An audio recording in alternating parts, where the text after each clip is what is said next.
Bizim mühasibatlıqdakı sonuncu dərsimiz. Yəni mühasibatlıq materialına bağlı sonuncu dərsimiz. Bundan sonra bu dərsdən sonra mühasibatlıqla bağlı nələr öyrənəcəyiksə, nə cavablayacağıqsa, Brest və vergi dərsindən bir yerdə, vergi ilə inteqrasiya olunmuş şəkildə, Brestdə isə əməliyyatları işləyişdə təkrar mövzularımıza değinə bilərik. Dərsimizdə indiyə kimi keçdiyimiz dərs proqramımızın top yekun hissəsi bu hissədir. Burada həm belə deyək, aktivlərin hamısı ilə bağlı məlumat verir. Ən əsası uzunmüddətli aktivlərlə bağlı olan informasiyalardır. Onların amortisasiyasıdır, bölünməsidir, rəsmiyyətdə necə olur, qeyri-rəsmidə, yəni maliyyə uçot necə aparılır. Onlara bir baxacağıq əməliyyatlara. Çox hissəsi ilə tanışsınız. Birinci bölümümüz aktivlərin təyinatını, açıqlamasını göstərir. Qısa başlıqla müəssisənin nəzarətində olan, gələcəkdə fayda verəcək və müəyyən bir dəyəri olan resursdur aktiv. Bu 3 dənə kriteriya nə uyğun gəlirsə onu aktiv deyə bilərsiniz. Müəssisənin nəzarətində olmalıdır. Birinci kriteriya gələcəkdə fayda verməlidir. İkinci kriteriya və müəyyən bir dəyəri olmalıdır. Üçüncü kriteriya. Bu 3 dəyərdən 3-ü də olmalıdır ki, bu aktiv olsun. İstifadə müddətinə görə bunlar imtahan suallarına bənzər suallardır. Aktivlər 2 yerə bölünüblər. Uzun müddətli və qısa müddətli. Bunlara artıq ehtiyatlar dərsindəki qısa müddətli aktivlər bölümündən və çalışmalardan bilirsiniz ki, müddətlə bağlı olan şeylər 12 aylıq bir periyod nəzərdə tutulur. Yəni 12 ay daxilində olan şeylər qısa müddətli, 12 aydan çox olan şeylər uzun müddətli sayılır. Eyni şey aktivlər üçün də keçərlidir. Və əsas qısa müddətli aktivləri keçmişik ehtiyatlar dərsimizdə bilirik ki, dövriyyə aktivləridir. Mütəmadi olaraq il ərzində bir neçə dəfə alınıb, istehsalata girib çıxa bilir, istifadə oluna bilir, həm xərc kimi, həm məsrəf kimi. Uzun müddətli aktivlər isə daha dəyərli, daha uzun müddət müəssisədə istifadə olunan, yəni bir ildən çox müəssisəyə xidmət göstərən, dəyərini amortizasiya, yəni köhnəlmə vasitəsilə istehsalatdırsa məhsulun, hazır məhsulun maya dəyərinə, xidmətdirsə işin maya dəyərinə, xidmətin maya dəyərinə keçirən varlıqlarımızdır. Uzun müddətli və qısa müddətli olaraq bir belə qrafikimiz var, bölmüşük əsas ana başlıqlarını. Uzun müddətli aktivlər olaraq torpaq tikili avadanlıq, yəni əsas vəsaitlər, daşınmaz əmlak və investisiyalar, bioloji aktivlər, təbii sərvətlər, qeyri-maddi aktivlər, uzun müddətli investisiyalar, uzun müddətli debitor borclar və digər uzun müddətli aktivlər. Yəni digər dediklərimiz də yuxarıdakılara aidiyyatı olmayanlardır. Qısa müddətlilər də keçdiyimiz kimi pul vəsaiti, ehtiyatları bölümləmişik. Xam mal material, yarım fabrikat, hazır məhsul, bir də ticarət malları. Qısa müddətli debitor borclar, bir də digər qısa müddətli aktivlər olaraq bölmüşük. Burada baxın belə bir primitiv cədvəlimiz var, daha doğrusu mətnimiz var. Ofis mebelləri istehsal edən Uğur Qrup şirkəti mebelin istehsalı üçün birinin qiyməti 32.000 AZN 3 ədəd sensor rotor avadanlığı alır. Sensor rotor avadanlığı bu gördüyünüz mebel materiallarını bütöv şəkildə qoyurlar. Üstdən bir yumru vint şəklində oya kəsiz gedir. Belə bir dəzgahdır, avadanlıq. Evimizdə olan mebellərimizi, bəzəkli, avarlı olan şeylər ondan hazırlayırlar. 3 ədəd ondan alıblar. Dəyəri 32.000 AZN olmaqla. Həmin dövrdə müəssisədə dəyəri 2000 AZN olan 25 ədəd müdür dəsti hazır məhsul istehsal ediblər. Masadan gedir söhbət. Müəssisə 2000 AZN olmaqla biri 25 ədəd müdür dəsti istehsal edib. Amma nə qeyd olunur qabağına hazır məhsul. Müəssisənin istehsalıdır. Sual: müəssisənin uzun müddətli və qısa müddətli aktivlərinin dəyəri nə qədərdir? Hə uşaqlar? 96.000 uzun müddətli aktivdir, bəli. Qısa müddətli aktivdir. Tamam. İndi burada göstərir sizə yenə də onun kimi 32.000-i vurmuşsunuz, siz də onun kimi 25.000-i də vurmuşsunuz. 2.000-i almışsınız.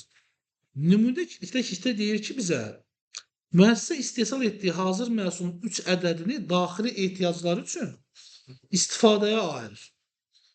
Bu zaman müəssisənin balansı da dəyişiklik necə olur? Bayaqlarım necə idi? 96.000 və 50.000 idi, düzdürmü?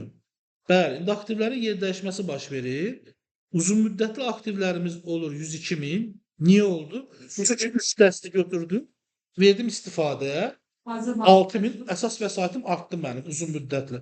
Çünki müdir dəstə məndə gedəcək 1 il, 2 il, 3 il nə qədər istifadə olunacaqsa artıq.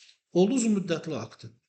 Və bu hardan azaldı məndə? Hazır məhsul hesabından azaldı balansımda. Hazır məhsul istər-istəməz aşağı düşəcək və nəticə belə dəyişir. 44.000, 102.000. Amma gəlin baxaq, bunun da cəminə balansda burdakının cəmi eyni rəqəmi verəcək. Aktivlərin yer dəyişməsi olduğuna görə ümumi balansınızda aktiv bərabərdir. Öhdəlik plus kapital hissəsində aktivlərdə bir rəqəm dəyişikliyi olmayacaq. Nəticə olaraq, cəm olaraq. Üçüncüdə belə bir nümunəmiz var. Uğur Qrup şirkəti xarici şirkətdən aldığı avadanlıqla bağlı aşağıdakı xərcləri ödəmişdir.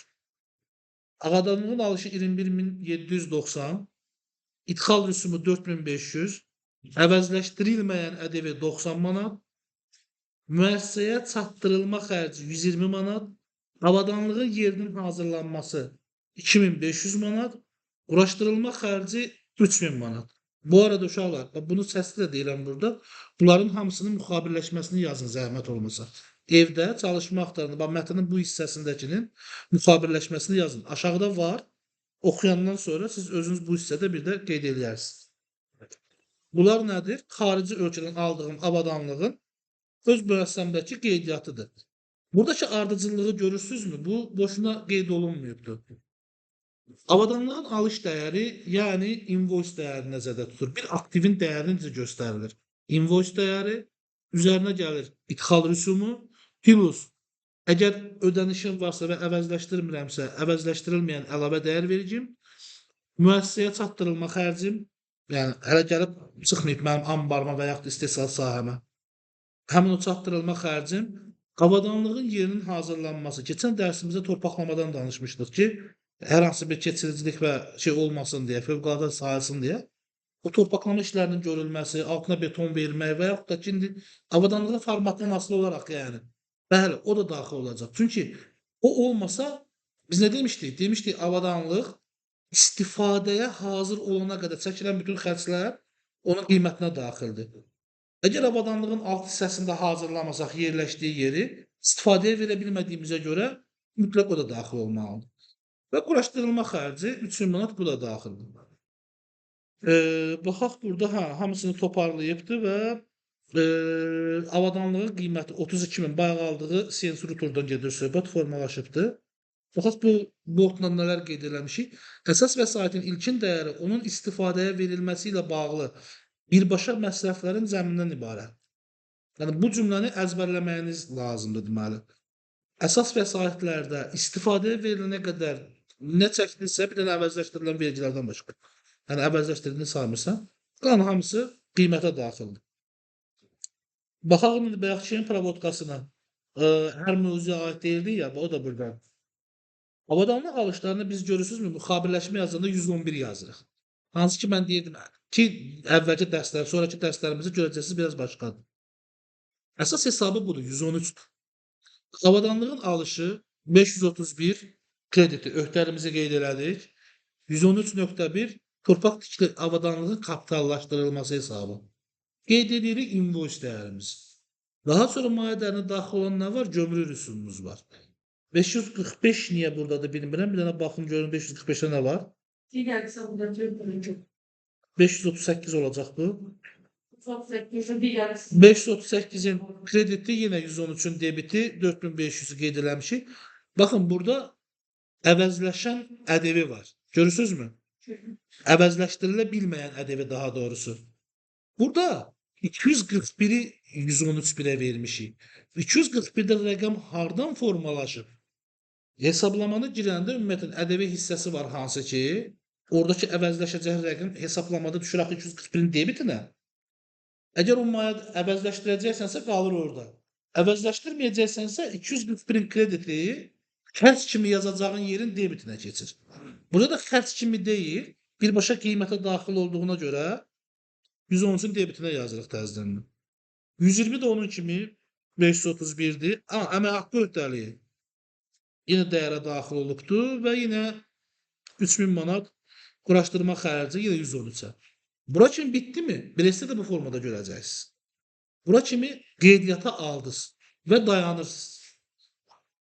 Bu avadanlıq istifadəyə verilirsə, o zaman 113.1-in krediti 111-in debitinə gedir və sizin balansınızda uzunmüddətli aktivlər bölümündə oturur.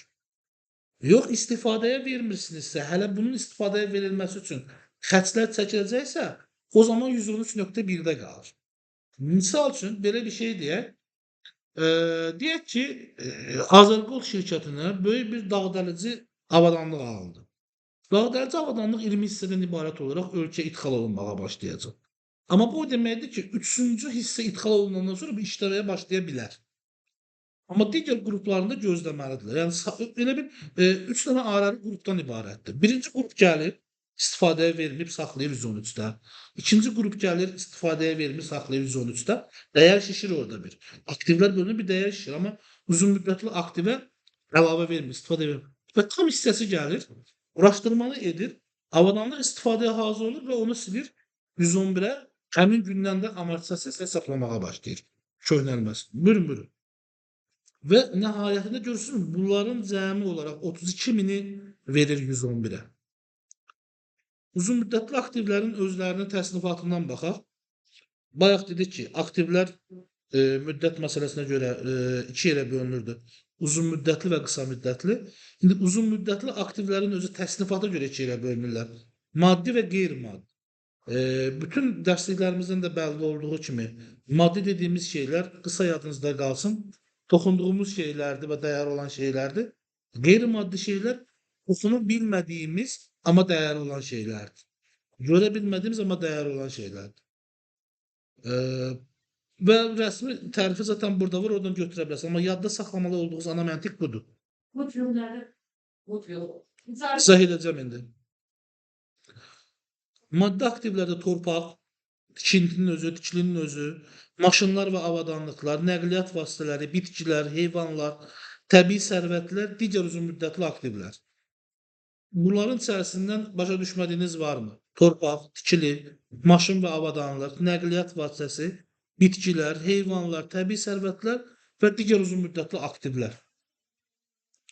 Təbii sərvətlərə bayaq misalını çəkdiyim kimi neft, qaz, qızıl, gümüş, kömür yataqları, sən müəssisə olaraq onu işlətməyə götürürsən və yaxud da həmin yeri icarəyə götürürsən, o bir şəkildə keçir sənin balansına.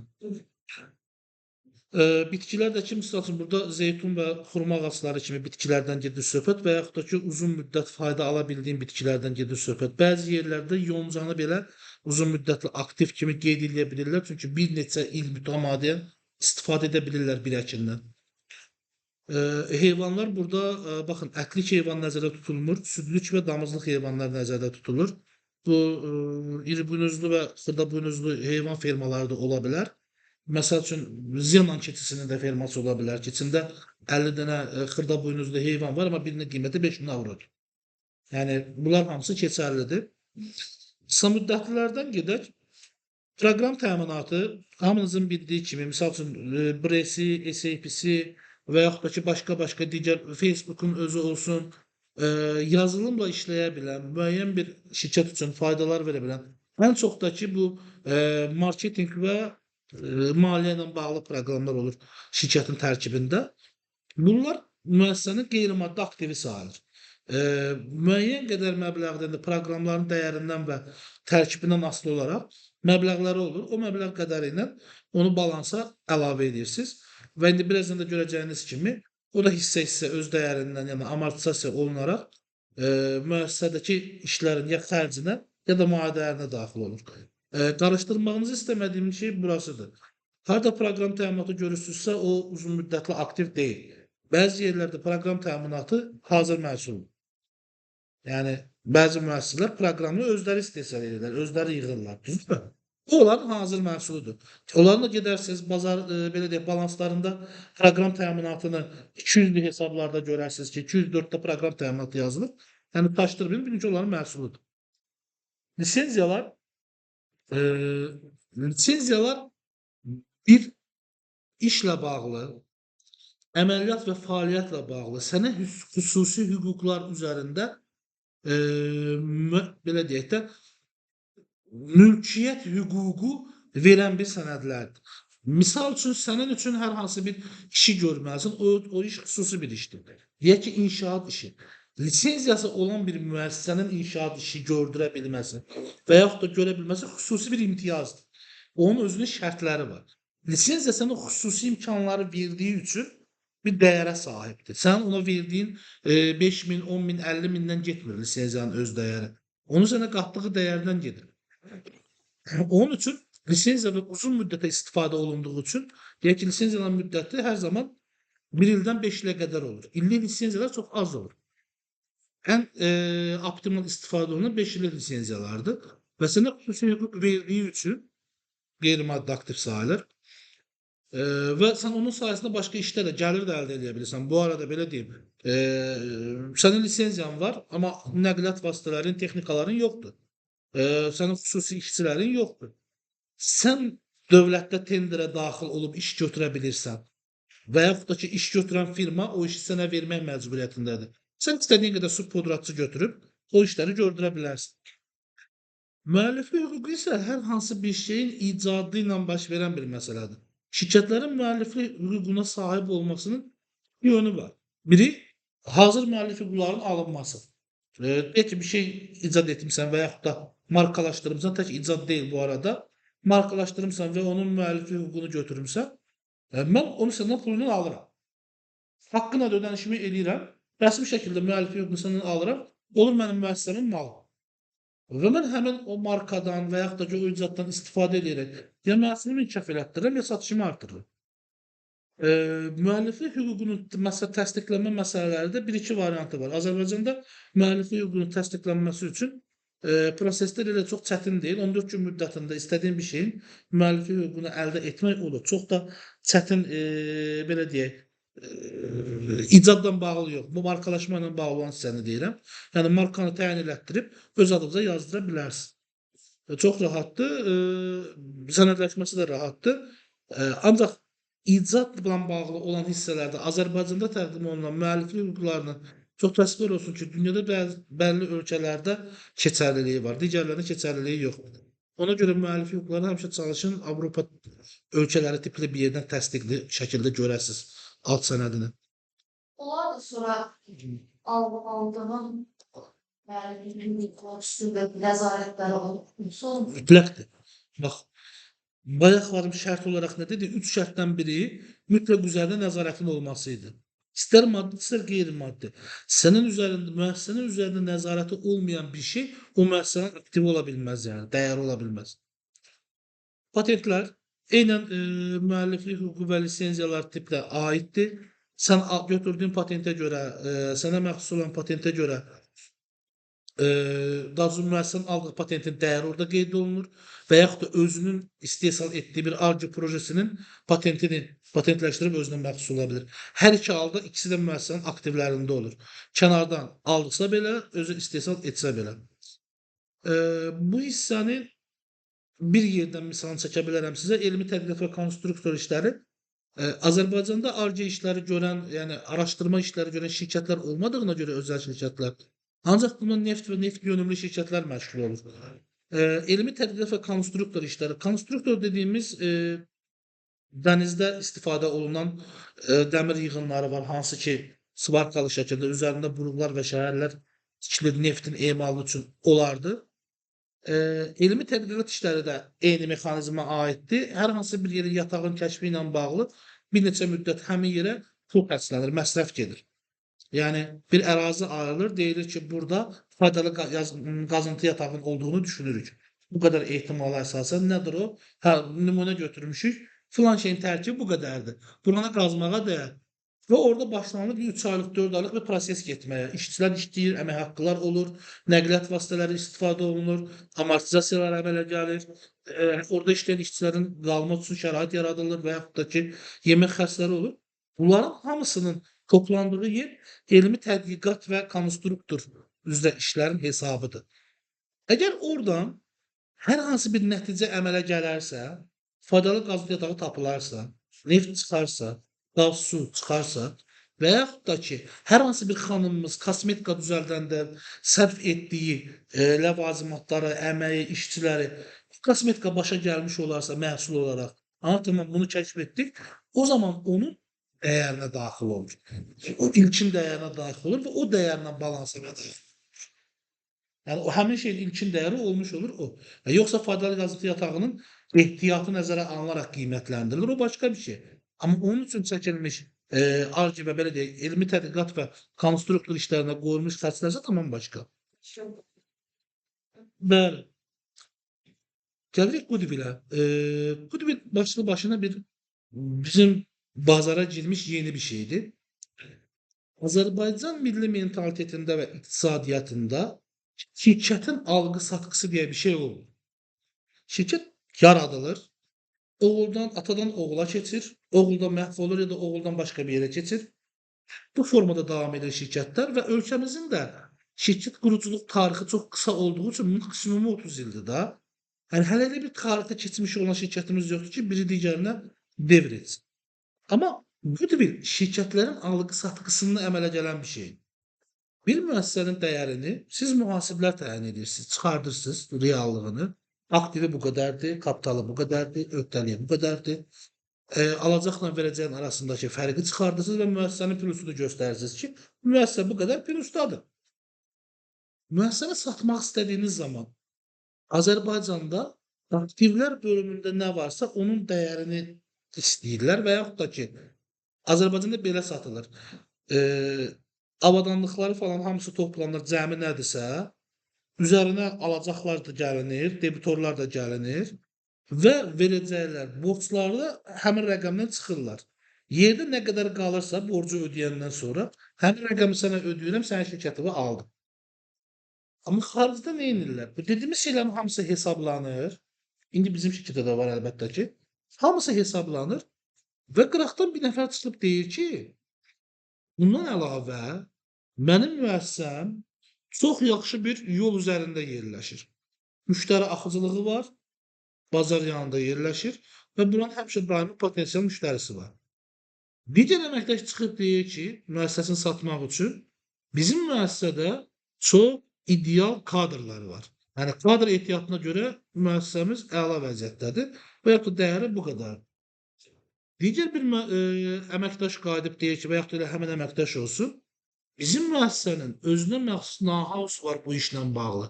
Bizdən başqa bu işi görə bilən ikinci bir şirkət yoxdur. Bunların hamısını dəyər olaraq hesablayıb müəssisənin üzərinə gəlirlər. Bayaq dediyim kimi, müəssisənin alacaqları və aktivlərinin dəyərindən verəcəkləri çıxandan sonra yerdə 100.000 qalıbsa, deyir 150.000. Ortadakı səhmə görə olan fərq, yəni 50.000 Goodwill sayılır. Və yaxud da ki, bunu sənin işlədiyin müəssisələrdə kimi deyək ki, açıq səhmdar cəmiyyətlərdir. Müəssisənin dəyəri səhmlərdən ölçülür. Deyək ki, səhminin biri 100 manat olmaqla 1000 dənə səhmi var, bu elədir 100.000. 100.000 manatlıq səhmi var, demək bu şirkətin dəyəri 100.000-dir. 100.000-i verib götürməlisən. Amma adam şirkəti 100.000-ə vermir. Satır 120.000-ə. Bu zaman deyəcəksiniz, o 20.000 Goodwill-dir. Xeyr, bu emisiya gəlirdir. Səhmin alqı-satqısından əmələ gələn gəlirdir. Səhmi formalaşdırdığı qiymət başqadır, yəni elan etdiyi rəqəm, amma satdığı qiymət başqadır. Bu səhminin ticarətini edir. Bir də var ki, müəssisənin dəyərini formalaşdırırsan bir qiymətə, müəssisədə xüsusi işçini də qiymətini atırsan üstünə, müəssisənin know-how-sunu da atırsan üstünə, xüsusi istedadlı, belə dedik, xüsusi iş qabiliyyəti olan işçilər məndədir. Misal üçün, bu kartonu ancaq Azərbaycanda bizim şirkət istehsal eləyə bilir bu cür stəkanı. Bunun texnologiyası bizə məxsusdur, know-how-su bizə məxsusdur. Bu da puldur. Çünki mən o işçi bazası ilə bir yerdə verirəm. Misal üçün, Qax şəhərin ən işlək caddəsindədir bizim obyekt. Deyək ki, o obyektin onun qiymətinin olsun hamısı da eynidir, amma ən işlək yerdə məndəkidir. Onu da pul dəyərində hesablayıb verir. Və professional komandasını, onu da pul dəyərində hesablayıb verir. Bu, yəni sahibkarlar arasında olan bir məsələdir və ortada yaranan fərq Goodwill-dir. Burada maddi və qeyri-maddi aktivlər haqqında var. Qeyd etdik bunları. Qeyri-maddi aktivlərdə amortizasiya ilə bağlı. Amortizasiya bizim köhnəlməmizdir. Yəni, uzun müddətli aktivlərimizin də, qeyri-maddi aktivlərin də dəyərini biz birdən-birə xərcə silə bilmirik.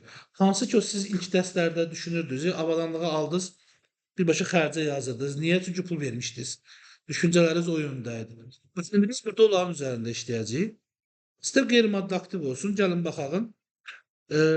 Proqram təminatı olsun. Aldığınız bir proqram təminatı neçə il istəsəz işlədəcəksiniz. Yəni lisenziyası hara kimidir? Deyək ki, 5 illikdir. Ən azından 5 il bu proqram təminatı işləyəcək. Siz 5 il sizə fayda verəcək bir aktivin haqqını, ona ödədiyiniz pulu 1-ci ilin 1-ci ayına ödədiyiniz vaxtda silsəz əgər, nə dərəcədə gəlirin və xərcin tanınması doğru olacaq? Topa xərci, misal üçün deyirəm, 100 minlik xərci tanıdınız bir aya və ondan sonra 59 ayda gəlirə çıxdınız, yəni mənfəətə çıxdınız. O doğru gəlməz.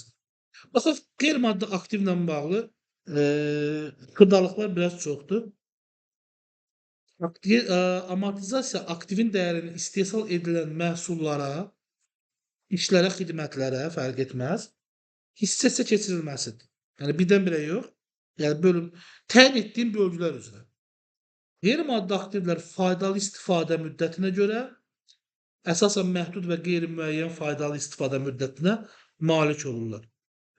Yəni müasir dönəmimizdə rəsmiyyəti kənara qoysaq, bir qeyri-maddi aktivin faydalı istifadə müddəti nə qədərdirsə, amortizasiya ili də o qədərdir. Yəni o qədər amortizasiya edə bilərsən.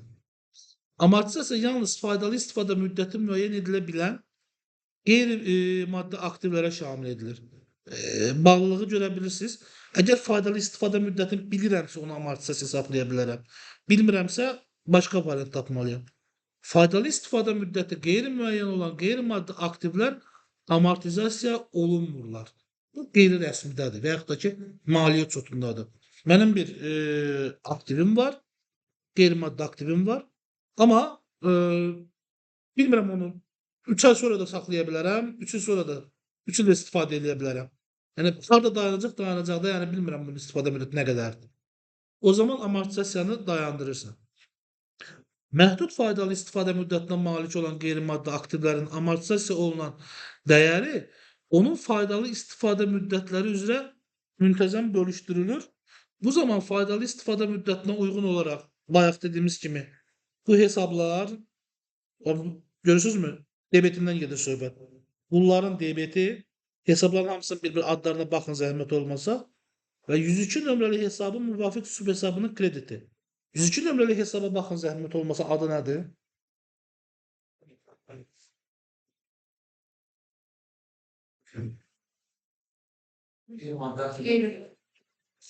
Yığılmış amortizasiya. Baxın, amortizasiya xərci demir ha. Diqqət edirsiniz, yığılmış amortizasiya deyir. Bu, maddi aktivlərdə də var həmin hesab. Yığılmış amortizasiya özü aktiv kimi görünür. Yəni sən onu aktivlərdə saxlayırsan. Amortizasiyanı hələ xərcə silmirsən. Amortizasiya xərcə silinməsi amortizasiyanın ya aktivi ya balansdan siləndə ya da ki satanda baş verir. Ona qədər sən onu aktivdə saxlayırsan. Niyə? Çünki sən baxsan müəssisəni satmaq istəyəndə əlbəttə ki, istəyirsən onun aktivlərdəki dəyəri daha çox görünsün. Və burada nə deyir? Qeyri-müəyyən faydalı istifadə müddətinə malik olan qeyri-maddi aktivlərə amortizasiya hesablanmır. Hə. Ya, hesablanmırı mütləq qeyd edirik. Baxın, bir də burada nə var görürsünüz? Vergi qeyri-maddi aktivlərin amortizasiyası. Bu da rəsmiyyətdə qeyri-maddi aktivlərin amortizasiyası hansı formada gedir? Burada maddə və müddialara özünüz baxarsınız. Əsas lazım olan yeri nədir? Görək, ha. İstifadə müddəti məlum olmayanlar üçün 10%-ədək, istifadə müddəti məlum olanlar üçün isə illər üzrə istifadə müddətinə mütənasib müəyyən edilir.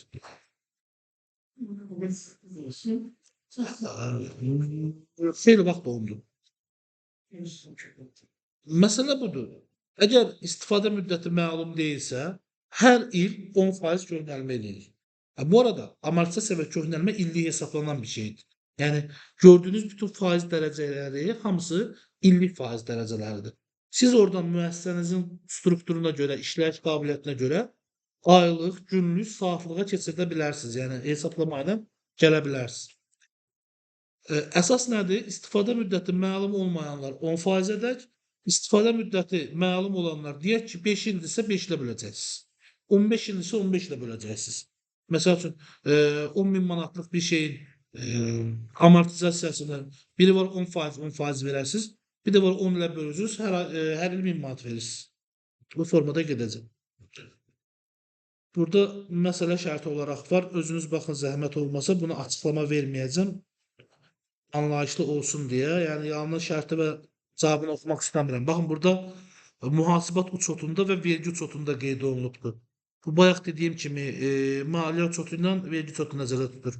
Eyni şeyin 3000 manatlıq bir şeyin gəlin ya da eləyim sonra deyəcəksiniz bu qaldı. Müəssisənin aktivlərində ilkin dəyəri 9000 manat, 3 illik lisenziya və istifadə müddəti qeyri-müəyyən olan proqram təminatı var. Lakin müəssisənin rəhbəri bu proqram təminatı ən azı 3 il müddətində istifadə etməyi planlaşdırır. Deməli, proqram təminatına 3 illik vaxt təyin elədilər. Proqram təminatı cari ildə alınıb və onun ilkin və balans dəyəri 7350 manatdır. Vergiyə görə amortizasiyada istifadə müddəti məlum olmayan qeyri-maddi aktivlərindən 10% gedilmişə, ilkin dəyərə tətbiq etməklə hesablanır. Mənfəət vergisi illik 20%-dir. Müəssisənin cari il üçün mənfəəti olmuşdur 30.000 manat. Burada bəzi şeylər çaşdırıcı əməliyyatlardır, onlara diqqət etməyin. Gəlirik mühasibat uçotunda baxaq. 9000 manatlıq lisenziyadır. 3 illik müddəti var. İllik 3000 manata düşür. Proqram üzrə 7350 manatdır. Buna da 3 illik dedik müddət müdür təyin elədi. 13-ə bölünür 2450 manatdır. Cari mühasibat uçotunda illik amortizasiya xərci olaraq 5450 manatlıq bir xərc formalaşdı. Baxın, burada nə oldu? Xərc çox oldu. Gedir vergiyə. Vergi deyir ki, lisenziya 9000 manat deyil, 3 il demirsən, istifadə müddəti məlumdur, əla, böldü 3 ilə elədi 3000 manat. Proqram təminatı üzrə isə bunu artıq qeyri-müəyyən vaxta təyin edəcək vergi. Deyir ki, sən proqram təminatına vaxt təyin edə bilməzsən, deyir. Bu proqram təminatıdır. Sənə lisenziyan olsa, o müddətə bitəcəksə ver. Yox, deyilsə, istifadə olunur. Bax, belə deyil. 3 il istifadə müddəti qeyri-müəyyən olan proqram təminatı var. Lakin müəssisə rəhbəri bu proqram təminatını azı 3 il istifadə edəcəyini deyir. Onu 3 ilə bölərlər. Bəli, yəni mühasibatlıq rəhbərliyin qərarına bölə bilər. Rəhbər deyir ki, mən 3 il işlədəcəm də, yəni ən azı bu qədərdir. Əmr var ortada. Qərar verilir ki, buna 3 il təyin edirik biz. Amma bu vaxtı qeyri-müəyyəndir axı. Rəsmidə o sənin əmrini qəbul eləmir. Xeyr ola sən bunu bu 10 ildə işləyə bilər. Niyə bunu 3 ilə yazdın ki? Və onun da eləməsinin səbəbi nədir? Baxın, lisenziyada müddət məlum idi, 3000 oldu. Proqram təminatı isə 10% oldu, 735. Ümumi cəmə baxın, 3735 manat. Gəlin buradan başqa bir vergi misalına gedək. Biz bilirik ki, gəlir vergi ödəyicilərdə, mənfəət vergisini ödəyicilərdə 20% ödəyirlər, düzdürmü? Yəni, gəlir çıxılsın xərc, yerdə qalan rəqəm 20%. İndi düşünün ki, birində xərc çıxır 5450, digərində 3750. Bunlar arasındakı fərq nə qədərdirsə, vergi ilə işləyəndə o qədərlik pulu biz artıq ödəmiş oluruq. Bunların arasındakı fərqin 20%-ni biz mənfəət vergisi olaraq artıq ödəyəcəyik. Niyə? Çünki xərcimizi vergi o qədər azaltdı. Vergini hesablamamda həmişə diqqət edin, amortizasiyada daha doğrusu. Ancaq xərci minimallaşdırmağa doğru gedir. Sənin xərcini daha az tanımaq istəyir. Niyə? Çünki sənin xərcin azaldıqca, sən gəlirinlə xərcin arasındakı fərqin böyüyür. Sən böyük olanda, böyük şeyi nə 20% alırsan, daha artıq vergi edəcək. Məqsədə də onu daşıyır. Vəsaitin dəyəri. Bayaqlarım saydıqlarımızdır. Alış qiyməti, idxal rüsumu, əvəzləşdirilməyən vergilər, çatdırılma xərcləri. Bunların hamısını saydıq. Əsas vəsaitlərin süp hesabları. Yorulmuşsan bilirəm, səbirli ol. Burada dayanacaq. Fasilə verin zəhmət olmasa. Bu artıq gəldik əsas vəsaitlərin satışı məsələsinə. Tez-tez rastlaşacağınız bir şey deyil. Baş mühasib səviyyəsində həll olunan mövzulardır. Amma bilməyinizdə fayda var. Əsas vəsaitin satışı 3 cür formalaşa bilir. Yəni satışda nəticə 3 cür formalaşır. Biri, satış qiyməti əsas vəsaitin qalıq dəyərinə bərabərdirsə. Misal üçün, aktivimin qiyməti 200.000 idi. Amortisasiya vermişəm, gəlib qalıb 20.000. Satış qiymətim 20.000-dirsə nə baş verir balansda? Satış qiyməti əsas vəsaitin qalıq dəyərindən böyük. Yenə də deyirəm, gəldim amortisasiya eləmişəm 20.000, amma satıram 25.000-ə, 30.000-ə, 40.000-ə. Yəni satış rəqəmim qalığımdan böyükdürsə, balansda nə baş verir? Və satış qiyməti əsas vəsaitin qalıq dəyərindən kiçikdirsə, bu dövlət müəssisələrində olur çox vaxt, yəni digər müəssisələrdə çətin olar. Yəni 20.000 qalıq dəyəri var balansda, amma mən 12.000-ə satıram, 15.000-ə satıram. Daha az qiymət. Bunların üçüncü nümunə olaraq baxaq. Birinci nümunədə əsas vəsaitin qalıq dəyərini satıldıqda. Şərtdə nə deyir? İstəyirsiniz oxuyaq bir də yerdə. Xidmət sektorunda fəaliyyət göstərən şirkətin balansında olan ofis mebellərinin yenisi ilə əvəz etmək məqsədi ilə satmaq qərarına gəlinir. Ofis mebellərinin ilkin dəyəri 8.000 AZN, yığılmış amortizasiya 4.300 AZN-dir. Baxın, ofis mebelinin ilkin dəyəri 8.000, yığılmış amortizasiyası 4.300 AZN-dir. Bu mebel 3.700 AZN-ə digər bir müəssisəyə satılır. Gəlin baxaq, müəssisənin birinci hələ qalıq dəyəri nə qədərdir bu mebellərin? İlkin dəyəri 8.000 manat olur. Kalkulyator olan xanımımız. Zəhmət olmasa, ilkin dəyərdən yığılmış amortizasiyanı çıxarın. Yığılmış amortizasiya nədir? 1 iləmi, 2 iləmi, 5 iləmi? Orada topladığımız amortizasiyadır. Bəli. 8.000-dən 4.300 çıxar. 3.700 alınırsa, deməli, müəssisə qalıq dəyərinə satır. Yəni, həqiqətən də istifadə edib də, amortizasiyasını veribdir, balansında rəqəmi neçə görürsə, aktivdə o qiymətə də satır. Satdığı müddətdə baxaq müxabirləşmələrimizə. Mal alış və satış əməliyyatından xatırladığınız periodda, amma biraz fərqli var. Əsas vəsaitin satışı, debitorun debiti 211-in, 611-in krediti. Baxın, bizim satış 601 idi, düzdürmü? Amma əsas vəsaitlərin satış hesabı bəli, 611-dir. Və ƏDV hissəsi yenə olduğu kimi, əsas vəsait satışında da eynən, ümumiyyətlə, baxın, bir müəssisə ƏDV ödəyicisidirsə və yaxud da ki, əlavə dəyər vergi ödəyicisidirsə, o müəssisə nə satırsa satsın, orada 18% vergiyə cəlb olunacaq. Yəni, bu bir dənə verginin azad olunan məhsullar çıxmaq şərti ilə. Avadanlığı və yaxud da ki, digər nəqliyyat vasitəsində hər nədirsə artıq bu aldığı zaman əlavə dəyər vergisi ödəyib, bunu əvəzləşdiribdir vaxtında. İndi satanda birbaşa vergi ona görə cəlb edirlər ki, üstünə pul qazanırsansa, xeyrini ödəyəsən. Zaten qazanmırsansa, problem yoxdur. Sən də amortizasiya verdiyinə görə həmişə xeyirdə çıxmış olasan. Dəyər aşağı düşmüş olacaq. Baxın, 3.700 manat dediyimiz kimi satış. Satışın ƏDV-si 666 manat, 521-ə verdiyi öhdəliyi. Yığılmış amortizasiyamız 4.300 manat. Burada baxın, yığılmış amortizasiya bir də digər əsas vəsait var. Əsas vəsaitin öz hesabı nədirsə, biz nə dedik buna? Mebellikdə, düzdürmü? Əsas vəsaitin özünü yığılmış amortizasiyası dəyərini göstərmək bu formada olur. Hər aylıq verirsənsə, müxabirləşmə bu formada olur. Hər illik verirsənsə, ildə bir dəfə bu formada olur. 112-nin debiti, hesablarını demirəm, 111-in krediti. Hər ay olsa da belə olacaq. Dəyəri fərqli olacaq. Yəni, bu formada debitdə yığıla-yığıla gedəcək. Və sonrasında nə baş verir? Görürsünüzmü? Yığılmış amortizasiyanı, buradakı rəqəmi 4.300-ü keçirirəm kreditə və verirəm 731-ə. Nə vaxt ki, balansımdan şeyi satıram, avadanlığımı, o zaman həmin şeyi xərcimə tanıyıram. 731-də amortizasiya xərcini tanıyıram. Və əsas vəsaitin qalıq dəyərinin silinməsi məsələsi. 3.700 manat idi, bayaq hesabladıq ki, 8.000-dən çıxdıq 4.300-ü, yerdə qaldı 3.700. 3.700 mənim nəyimdir? Satdığım bir şeyin maya dəyəridir. Yəni, məndə olan qiymətidir. Silirəm 701-ə, Və başlayıram mənfəət zərərini hesablamağa.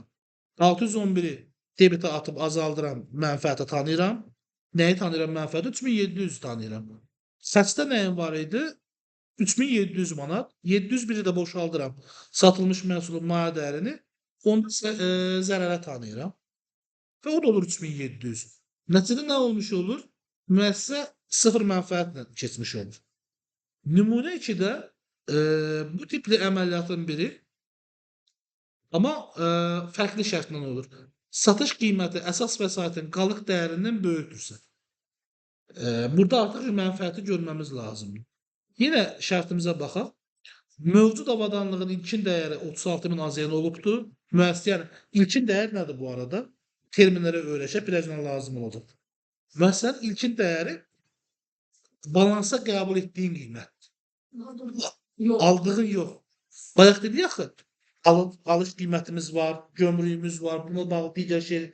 İstifadəyə verənə qədər nə çəkmişdiksə, o formalaşda oldu bizim ilkin dəyərimiz.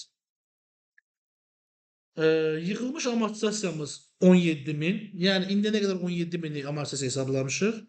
Və bu avadanlıqlar 25.000 AZN-ə satılır. Satış ilə bağlı, bəli, müxavirləşməyə baxaq. Yenə gördüyünüz kimi bu hissə eynidir. 25.000-ə satmışıq. 4500 manat vergisi. Yığılmış amortizasiyamızı göstəririk ki, 112-nin debitində bu qədər var. Xərclə silirik, yəni amortizasiya xərclə sildik, balansdan azaltdıq. Və əsas məsələ 19.000 avadanlığın qalıq dəyəridir. 19.000 qalıq dəyərini necə müəyyənləşdirdik?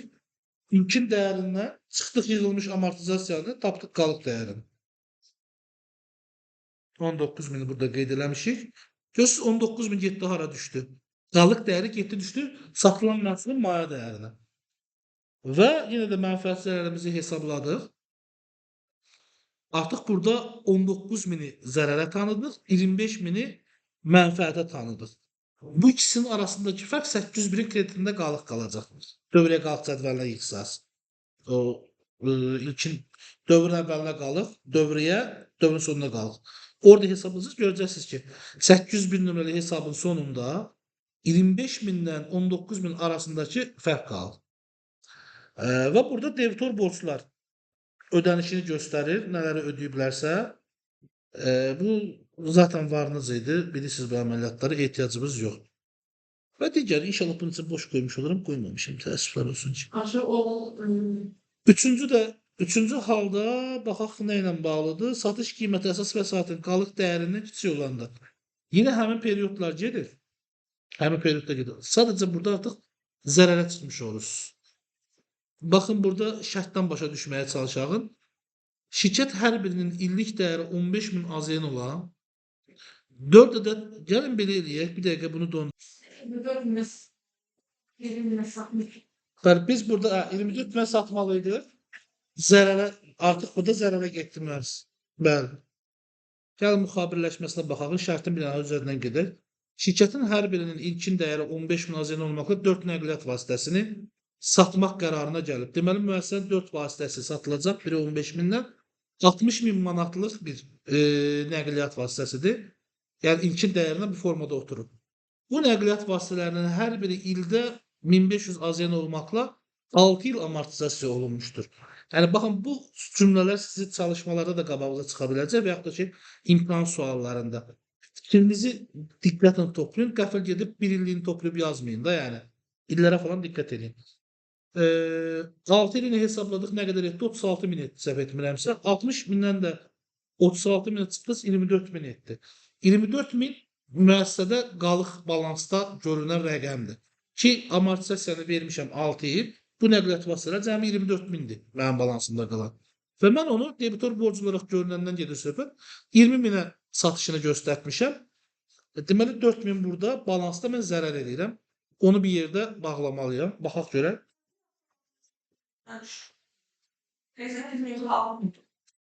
20.000'ə satdım. 20.000'ə satdım. Bəli, 5.000-dən düşür əslində. Nə 6.000-dən düşsün ki? 24'ə satmadıq ha, 20'yə satdıq. Deməli, satışımız eyni müxabirləşmədir. Nəqliyyat vasitəsinin dəyəri yığılmış amortisasiyamızı vermişik, xərcə sildik. Maya dəyərinə baxın görün nə qədər silmişik 701-ə 24.000, 611-i yəni gəliri tanıdıq 20.000, satışın maya dəyərini mənfəətə, daha doğrusu zərərə sildim 24.000-i və mənfəətə tanımışdım 20.000, 4.000 arada yarandı fərq. Və debitorumu mənə ödəyiblər 20.000, depozitimə ödəyiblər 3.600 və mən də vergi öhdəliyi ödəmişəm 3.600 manat. Baxın burada mənə nə ödəyiblərsə mənim vergi borcum zaten o qədər yaranmışdı, onu o cür ödədim. İndi gəlin burada